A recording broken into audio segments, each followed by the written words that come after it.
Welcome back to another episode of Chasing the Farm Life.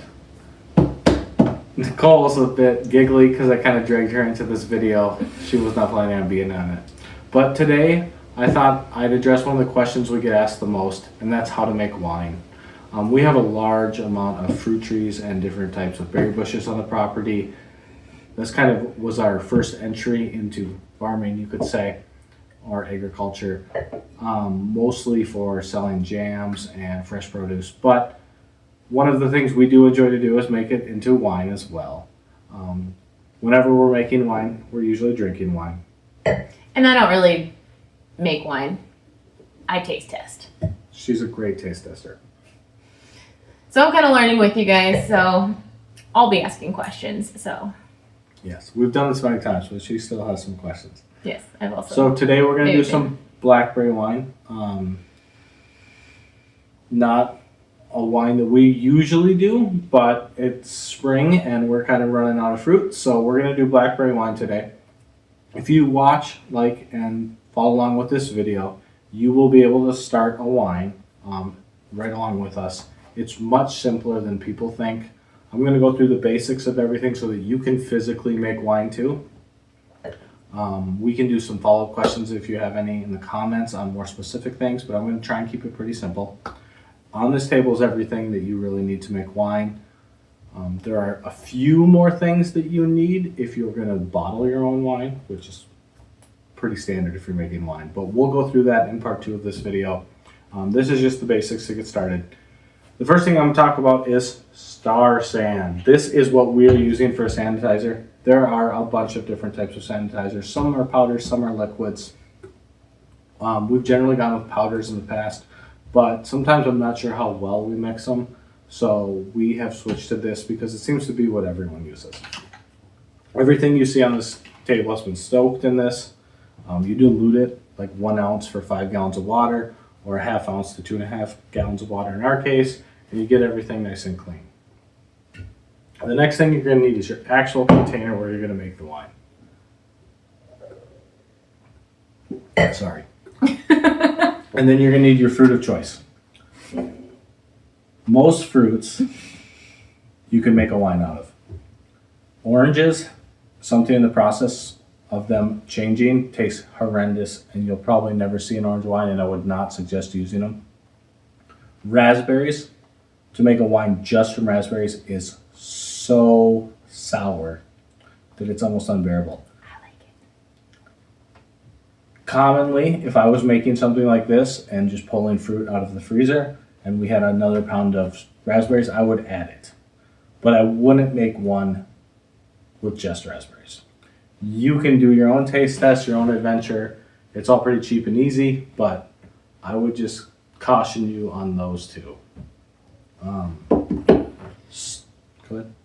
I was just gonna say we've definitely had some that we do not like, and we've had some that we love. So it's all just trial and error.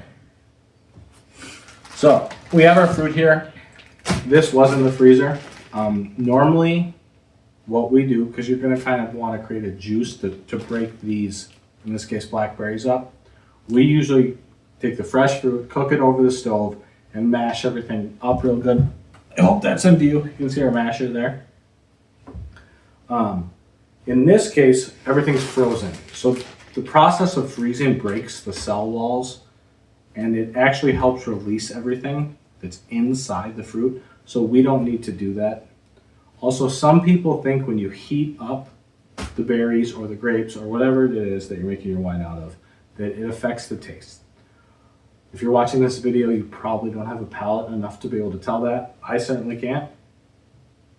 I would not be afraid to do anything with your wine because people are often afraid they're going to screw it up. But it's kind of the fun of the process is they can all be a little different. We normally have a notebook out where Nicole writes down everything we put in it and the quantities we put it in. But since this is on video, we can go back and do that later. I do that so that way we can replicate the good ones, or at least he can replicate them. So here I have my clean cheesecloth bag. You could put your fruit directly in here and it settles out over time. It's kind of more of a pain in the butt. This will allow me after primary fermentation to just pull the fruit out. The only downfall to this is these bags are extremely hard to clean when they've had fruit in them. But we're gonna go ahead and do it. Oh, I want to say I let these sit out because we're gonna add yeast later, which is actually living, and it is not gonna like an ice cold temperature. So we're just gonna start by adding our fruit. It is not quite thawed out, but it's mostly thawed out. Okay. Nicole's worried that I'm wearing sweatpants, but who doesn't love a good pair of sweatpants? Flannel. He always wears pajama pants and it's embarrassing to me. You're not farming in flannel, what are you doing?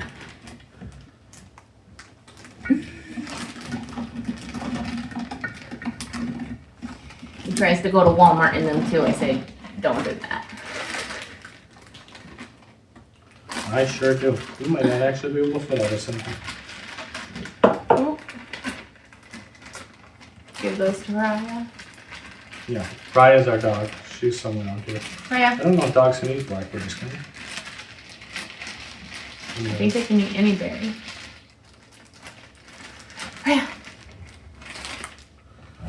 All She's right. pretty hardy. She can eat anything.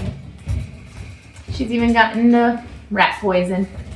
She did get into rat poison one time, and we took her to the vet. The vet said she was gonna die, and she was totally fine. So I'm gonna tie this off. This looks like a large amount in here, and it kind of is. Make sure I'm still rolling. Did I make sure what?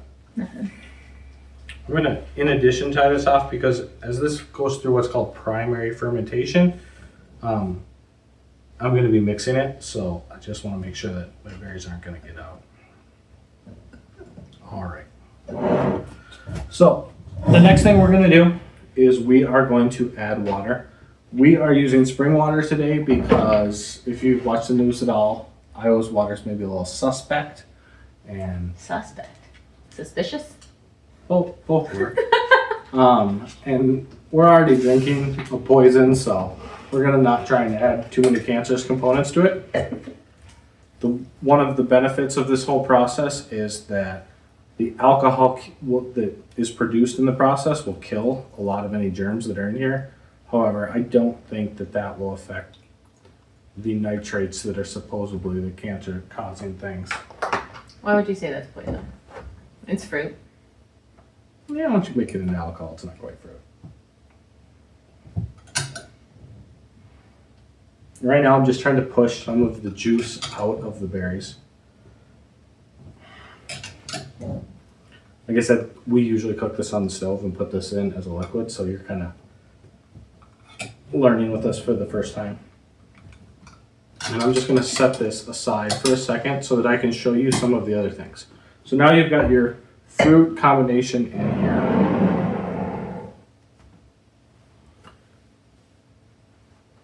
Sorry, I'm just trying to clean up some space. The next thing that you're going to need is a hydrometer. This is really probably the only thing so far we've shown you that you're going to have to purchase. And this is the hydrometer, and this is the graduated cylinder. And this.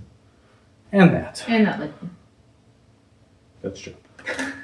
We started this process on these 1 gallon ones, and I thought it was good for a video. But actually, normally what we actually do now is 5 gallon ones. This is a bit more of an investment because, as you're going to see throughout these videos, you have to transfer from one container to another. So in order to do something like this, you need at least 2, if not 3 of these. These are very affordable, and a kit like this, these are like $10. So this is also very affordable. But if you're going to go up to the larger containers, they're much more expensive. Granted, 1 gallon will make you 5 bottles of wine, and 5 gallons will make you 25. So it is beneficial to use the larger ones if you're making large batches. If you're just starting out, I would suggest starting with a 1 gallon one. I'm going to do another one where I make a mead out of root beer here probably in the next few days. A mead is just like a wine, except 50% of the sugar at least comes from honey versus it coming from fruit in this case. So if you'd like to see that video, please like and subscribe, and you can see that one next. Sorry about that, we had to cut for a second. One thing that I hadn't addressed so far, was yeast. The yeast comes in various packets from various companies. They all work. When you really get into winemaking, the different yeasts will actually vary the flavor of the wine. So we could make this with a different packet of yeast and it would actually turn out to be a different wine. When you're starting, you're probably not going to notice. We are using K1 V116, which out of the 2 or 3 that we've tried has been our favorite, but that's pretty small experience. So when you get your yeast, you're going to open it and you're going to put it in warm water before you add it to the wine. That's way to pause. I forgot that step. So I've added it to the warm water. It's been sitting for about 15 minutes now, and we're going to continue. If you watch other people's videos, they'll often say to put a whole packet into a 1-gallon container. That's just wasteful. If you put a third to a half a container in there, it's more than enough yeast to ferment something like this. I would suggest not using a whole one. If you want to, go ahead. We've had lots of issues making wine, but one of the issues, we've never really had issues with not having enough yeast fermenting. And then we just refrigerate that, right? And reuse it. Correct. After I've opened it, it's going to be refrigerated. So, now that we have our wine here in our container, and I also, while we were on break, squeezed a lot of the juice out, we are going to test the hydrometer reading on it.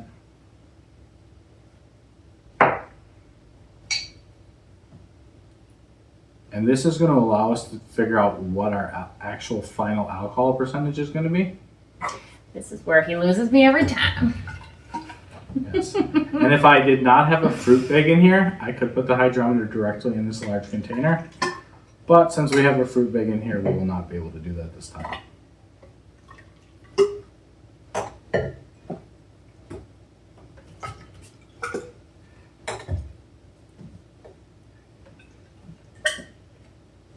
So, when you buy your hydrometer, it's going to come with different instructions that show you what the alcohol content is. And they've really simplified it for people to make it very easy. I'm going to come get this a little closer and hopefully we can view it.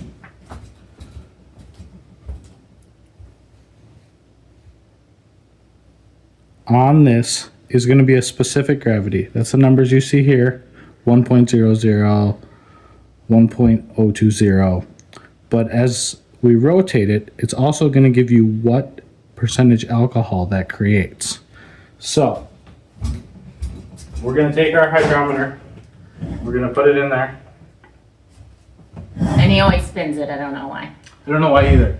I watched a lot of videos before we started making wine a long time ago, and someone must have spun it, so I spin it. I've never thought about that. But so right now, we are just right here.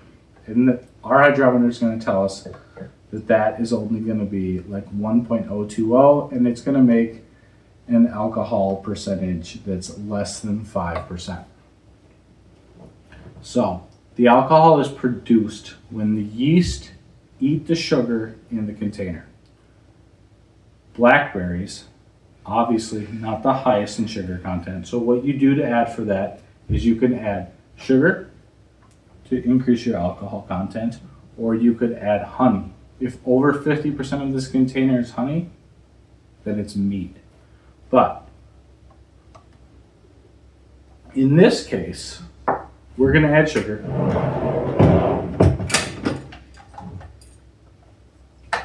Some of the sugar is still in the berries and will come out as this sits in fermentation. The first week or two we're going to call primary fermentation is the terminology they use. And we're adding sugar because we don't want 5% alcohol in our wine, right? Correct. The other thing you could do is, like I said, if we weren't doing it this way, you could cook it on the stove till there was less liquid in it, and that would decrease the water content and increase the sugar content of the volume you have, and that would make a higher level alcohol content without having to add just table sugar. But we're going to go ahead and add sugar. I've done this enough to know that we're going to need to add a lot. So we're going to start with 1.5 cups. We generally like our wines to be between 12 and 14%. We're just going to mix. Again, this is all a little bit harder with the bag in here, but it's kind of the fun of the process. And I can see some of the sugars already went to the bottom, so he's gonna have to really get down there, right? I'm going to do my best. The other thing about this process is going to be that I'm going to take this bag out after primary fermentation is done, and that'll be in the second video. And when I take this bag out, I'm going to be short volume, probably in this region. This is going to all be dead space. When I do that, I'm going to have to top this off with water. Some people, and honestly in this case I might, because it's blackberry, might top it off with like a grape juice. Just that'll add a little bit to your flavor profile, and then it won't decrease the alcohol content so much. But in this case, what we're going to do is we're probably going to get this to a point where it looks like it's going to be 17, 18% alcohol. And then when I take this Do we bag have out, to test our alcohol? Like, do could not. we could just make this and just drink it, right? You could, for sure. You could do. Like, so you don't need this. Unless I you want would to know. suggest having this. Oh, okay, never mind. You do need Just because the alcohol, in a way, is a preservative, and it's going to help your wine last. So you need to know that you have enough sugar. Or enough something. Right? Sugar. I don't know the answer to that. We will talk about that in the following video. I've never considered making a wine with less than like 6 or 7% alcohol. We have made wines that are like 8% alcohol. But yeah, I don't know. I feel like you can. Like, it's no different than NA. We were talking about that. You could definitely make NA alcohol too. That is correct. Well, it's not alcohol if it's NA, right? There's still technically some alcohol in NA alcohol, but it is minimal. I'm gonna ask all the questions that you might be thinking. And I think that's fantastic. I can pretty much guarantee you that we're going to add more sugar to this. But I'm just trying to go through the process as you would, especially if this is something you've never done before. And why do you think that? Just because of the consistency? Because I've made enough of these to know that the alcohol content's not going to be high enough. So now we're, if you can see from there, into the green, which is going to put us at roughly like 8% alcohol, which hasn't moved us much from our 5. This thing's like magic. I don't know how it floats. The thickness of the liquid. As we are adding things that are dissolving into the liquid, Mm-hmm. that's changing the specific gravity of the liquid. And this unit floats more in a higher specific gravity. As the sugars are eaten by the yeast, this will sink more, which is a good point. This measurement that says it's going to be roughly 12% alcohol on here is where you're going to stop, and you're going to leave this to ferment. Then as time goes on, you're going to check this again once every 3 weeks, once a month, and it's going to get lower and lower, close to 1.00, and it'll typically pass that. So let's say 0.990. That's your final reading, and the difference from your first reading to your final reading is your alcohol percentage. So if you went from, let's say, here to here, it would be 10%. But if you pass 1.00, it could actually be more. The main reason you would do this too is not actually to figure out whether your alcohol is 10 or 10.5%. It's because before you bottle, you need to know that your alcohol is no longer fermenting. If your alcohol is fermenting inside your bottle can actually explode. There are preservatives and things you can add to make sure you stop the fermentation. We'll talk about that in the second video. But ultimately, they're not necessary. You just want to make sure that your wine is truly done fermenting completely. How does that tell you it's done fermenting? Because as it ferments, this is going to float less and less and less. Oh. So if, let's say it's right here at 1.00, and then you check it a month later and it's in the exact same spot, you know that it's not fermenting. And you might even, if you want to be on the safe side, to not have bottles explode, which we have had bottles explode. In the middle of the night, my husband thought somebody broke in, I did. and then there was wine everywhere. Yes, I came on guns a-blazing and the whole kitchen was covered in red. And there was broken glass everywhere. It was very confusing for my brain. I But- like carbonation to myself. Sometimes we do that on purpose. I don't know if we did that one on purpose. I don't remember, but sometimes they're just accidental too. Yes. So a carbonated wine from Champagne, France is called Champagne, which most of you are probably familiar with. If it is made anywhere else, like here, it's called a Prosecco. But that's a video for another time. Okay. So we're going to add some more sugar. I could technically, when I take this bag out, add more sugar at that time to get it to a desired level. Also, what would probably have been wise had we not been making this video is to mix the sugar with warm water, not in this container, so that we could get it good and diluted, and then cover that.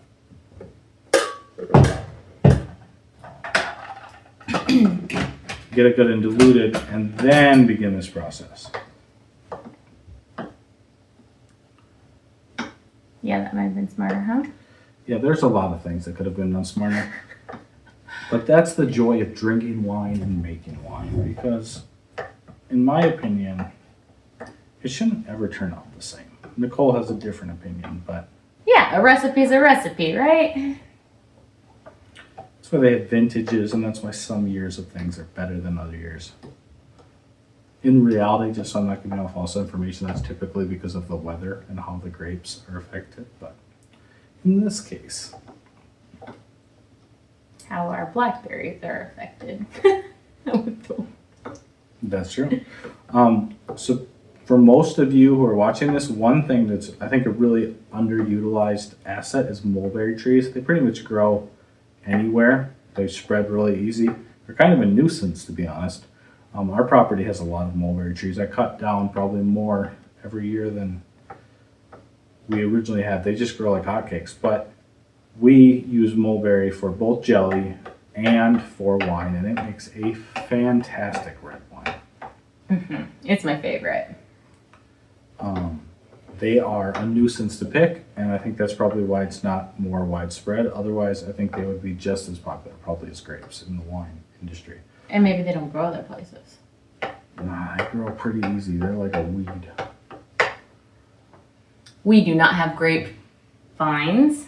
Not currently. So We did, but I killed them when we bought the property. So most of our wines right now are just a berry wine. Or we make a lot of things from apple, like apple ciders.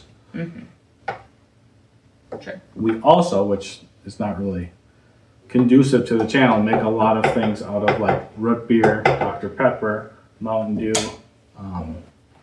They're fun. They taste good. Why wouldn't you? It's fun to try all the different things that you can make. Like we said earlier, some are good and some are bad. The other benefit is if you're making something out of, let's say, root beer, which I'm actually going to do a video on a root beer mead next, you don't have to go pick a bunch of fruit or clean fruit, which is huge. And another thing we have done, we have tried a grape wine. We just bought that from the grapes from the store. You can literally get all your fruit from the store if you don't have all this. That's not fully accurate. Okay. White grapes, like you would buy from the store, are not winemaking grapes. They don't have the right components in their peels to provide a very complex wine or a very good wine. We have done it just to see, but it does not turn out very well. It was disgusting, but he also put peach in it, and I hate peach flavored anything. That was a different wine Oh. made from white grape juice from the store, and I added a very small component of a white grape and peach juice to it, and I thought that one was fine. Those white grapes are Niagara grapes. They're a different grape. So we are sitting now closer to 12% alcohol. And I think for the sake of this video, so you don't have to watch forever, we'll call that good. So now that we have our alcohol at the percentage that we would like it, hopefully, to be, we are going to just finish off a few more things. We buy most of our products from North Mountain. They are not affiliated with us. They have no idea that we're making this video. Nothing was given to us. But typically, we've had good success with them, and they're pretty affordable. So this is wine tannin. This is probably going to be subjective whether or not you want to add this. If you're a wine connoisseur, if you enjoy the bitterness of a red wine, you're probably going to want to add this. This normally comes from the peels of the grapes, but because we're using blackberries, this often ends up tasting more like a alcoholic juice. So let's say they were using grapes from their vines that they have, or because you can't buy it from the store apparently. You cannot buy it from the store. Then they wouldn't need that, right? They would not. But in this case, I'm going to add a half teaspoon because... So we're going to use this only on every other flavor of wine? So like red grapes and white grapes we wouldn't use it on, but everything else we would? Or you have to just Google. Well, if you were going to do like white grapes from white grape juice from the store, then you would still do this. Because those grapes don't have much in the peels. That's what I'm saying. Like only the white grapes and the red grapes, real grapes, you wouldn't need that to add Correct. that. But all the rest you do. So our mulberry wine, we add it. We add it. Actually, what most people do who don't want to buy this is they use tea. You can just put a tea bag in here. And it provides a very similar thing. We've done that many times. The next thing I'm going to add is pectic enzyme. This helps break out the natural tannins from the fruit. Blackberries aren't necessarily high in tannins, but we're going to try and get what we can. We want to obviously make this as authentic as it can be. So in this case, I'm also going to use a half teaspoon per gallon. And the final thing we're going to add is... So do you have to add that too? Have to? You don't ever have to do anything. So we don't have to have any of this. You don't have to have any of this, but you are going to have a better product with it. And then this is the last one. This is yeast nutrient. This actually helps the yeast eat, so the yeast will process your wine properly. If you have enough fruit, you don't need this. But Oh, don't look at me. I don't know. these containers are like, I don't know, $12. They last forever. And this is going to make sure that my yeast does survive. So why not add a little scoop? My personal opinion, you're more than welcome to try it without. I have made wines without any of these things. And that was a scoop like the other ones. That was a half a teaspoon. Yeah, you said a little. Okay, in this case, I used a half a teaspoon That of was a lot. everything. Or it seemed like a lot. Okay. Okay. So I'm going to get everything good and stirred up. One thing I would highly suggest if you're buying a container for this is they have ones with a small 1-inch opening, which will work. People made wine out of them for years. 1-inch opening of what? The top. But these wide mouth ones are so much easier to work with, if you can tell. We have some of the small ones. I will never use any of the small ones. And when I bought him that 5-gallon one, I got the large mouth. Yep, yeah, that's almost a must. Because it was so skinny with a 5-gallon thing on all the other ones, and I was just like, that looks like zero fun to clean. For sure. So, now for our final ingredient is the yeast. This is a yeast that's been sitting. It is warmed up and it is hopefully alive, so we're just going to pour that in there.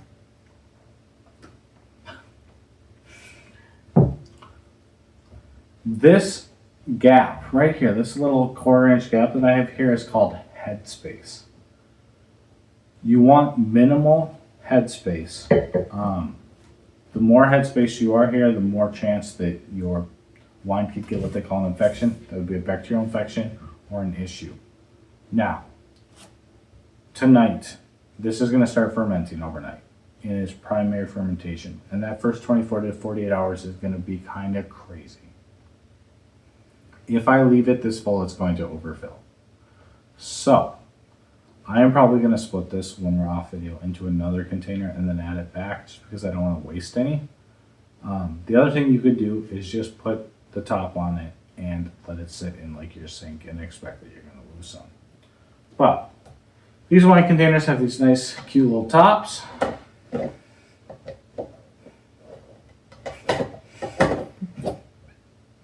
And then they have an airlock. And did you get the other? You didn't get the other kind? We have two different airlocks. Yes, we do have two different airlocks. What about this one? Because the airlocks you have to purchase separately, right? It matters how you buy it. I've seen it both ways. With the 5 gallon, I had to buy it separately. So you're gonna have a little water in your airlock. As the yeast start to consume your sugar, that's gonna float up and it's gonna bubble out the top. And we're gonna leave this for a few weeks. If you start this process, go ahead and give it a start. And then after, let's say 2 weeks, follow on to part 2. And part 2 is gonna show you what you need to do from there. If you do use a bag, you might wanna take it out before 2 weeks. But if you don't take it out, it'll be completely fine. So, like, when would I expect to take it out? When should you take it out? I'm going to take it out after a week because I'm impatient, but you could leave it in there for the entire winemaking. So we're going to take this out after a week. We're going to have some headspace, as you discussed. And then we're going to add water. We are going to add water, and then we are going to recheck our specific gravity at that point. For what reason? I like to document things. It won't change anything. Okay? I hope you guys have enjoyed this video. If you tune into part 2, we'll show you how to make this. This is one of our final products. We don't sell this, we just do it for our own personal fun. We make labels and we bottle it. Ideally, you would wait at least 6 months to drink this. Some people might say a year plus. We rarely get that far into it. Also, just so they know going into this, how long does this whole process take, like from start to finish, like when you're bottling? Typically, I would say 3 months. You can have what's called a stalled fermentation, where this stops fermenting for some reason and then starts again, which is going to delay your process. But I would say 3 months typically.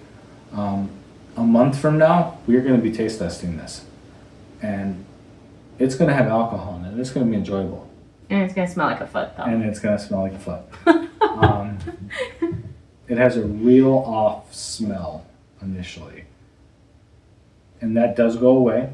Once you bottle it and begin to actually age the wine, it changes a lot and becomes a lot smoother with time, and it becomes a lot more fragrant. Eventually it becomes less fragrant, but let's assume you're not going to have bottles sitting for 10 plus years. Another thing I just noticed that we hadn't talked about was this strainer. Like I said, usually we don't use a bag. So I would have put those blackberries fresh from outside on the stove. I would have warmed them up till I thought I had killed anything. And then I would have taken that juice and poured it through this strainer to minimize getting any berries in my actual wine. If you get things in your wine, that's fine because everything's going to settle to the bottom. And we're going to transfer this in the next video from this to another container. And we're going to let that one sit for 2 or 3 weeks.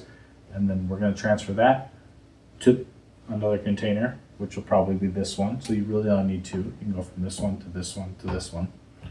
And then we'll let that sit until it's completely done fermenting. And then we'll go through the bottling process. We're going to show you some equipment we use that's not necessarily entry level that makes it real easy, but there are also corkers for bottles and stuff that you can buy for like $20 on Amazon, and they work. That's what we started with, and they'll work for you too. But I just thought this would be a fun video to get you guys started. If you like videos like this, please like and subscribe. We'll be doing lots more of them, I think. We like to, you'll see a lot of different things from us. We like to dabble in a little bit of everything. We do. The channel's called chasing the farm life, but Should have been called the Dabblers. the Dabblers would have been a good name.